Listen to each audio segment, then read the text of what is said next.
This is Lone Wolf. This is about my dad. I've been talking about the Otter Raft that we had just gotten. I took a bunch of church kids up to the Nooksack and just got ourselves knocked left and right. And we never did run it correctly. And I told my dad, this is about 87 now, and he said, "Really?" I said, "Yeah, I got a raft and we did this river and it kicked our ass and well, we couldn't control it." He goes, "Let's go up next weekend and do it." Okay, I'm up. Let's go do it. So where I couldn't do the same run with six people total, six paddlers, my dad had decided that we're going to go up there and do it ourselves because we've been doing R2ing all of life, except we didn't know it was called R2ing. I didn't know what R2ing was until probably 96, 95, 96. This is 87. So we did the Nooksack run, just did fine. I kind of showed him the run, and so we decided we're going to do it. We went up same day, did the first run. We went up, went to the beginning of the river, went down the big long, steep embankment to get to the river from the side of the road. It's not easy. Actually, one of the times we popped a raft doing that. Had to patch it before we could go. I don't know if that was a trip or not. But another thing about safety, make sure you have a patch kit set that works with the type of raft that you have. Neoprene, Hypalon, whatever it is, PVC. I guess not neoprene, but anyway. Make sure you have the right patch gear because you never know when you're going to need it. So we get down there and just like the other river, it seems like we're doing fine, and here comes this hole. And I've never flipped up to this point. So for 7 years I've been rafting. I've never flipped. I've never been knocked out of the raft except sucked through the floor. And because the self bailers hold all the water in, if you have all that weight, they might sink, but they never flip. They might sink on one side, and then you might get sucked out of the raft, but it doesn't flip because there's so much water.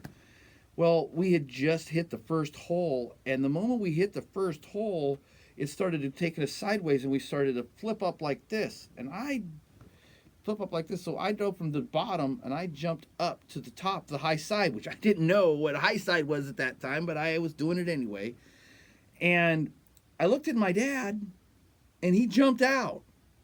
So when he jumped out, it went even more to a flip position because now there was no weight holding that part of the raft from flipping. And I'm spread out like this from top to bottom, and I just barely get it to come back down, and I don't flip.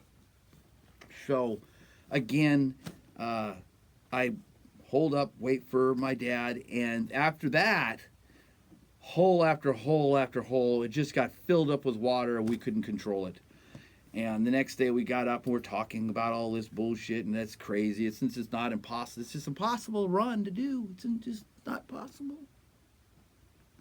So we did it 2 more times the next day. We got our asses kicked 2 more times the next day. But, you know, the hermit and the lone wolf, they do what they do. But I wouldn't suggest doing these things any longer. The kid that fell out of the Nooksack one time, too many times, could have been his last time doing anything. So, but that trip with my dad kind of reunited Lone Wolf and the Hermit. And then we started on a tear.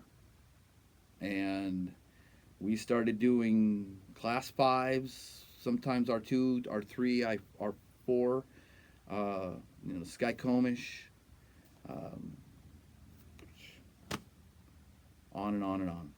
And that's the next season I feel that I had was the Otter Raft season.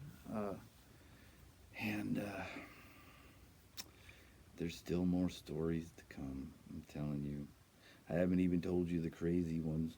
The ones that when I tell people that, usually when I'm out the river, they look at me like, "Oh, I don't want to go with that guy. That guy's insane. He just wants to get killed." No, I did a lot of things I shouldn't have done, but they were always safety first. From day one, we may not have had the best gear, but we had the best that we could get. And the moment we realized it was insufficient, we got better and better and better. So I just hope that my experience helps somebody else out there at least not get hurt, not get killed, or just enjoy the river the way it's supposed to be. God created these rivers and this earth so we can enjoy. And if we're not out there enjoying it, then why have all this beauty? Why have the trees? Why have the water if you're not out there enjoying it? So my suggestion to you is don't let life pass you by and get out there and enjoy it. If it's rafting, if it's gardening, if it's whatever it is, go do it.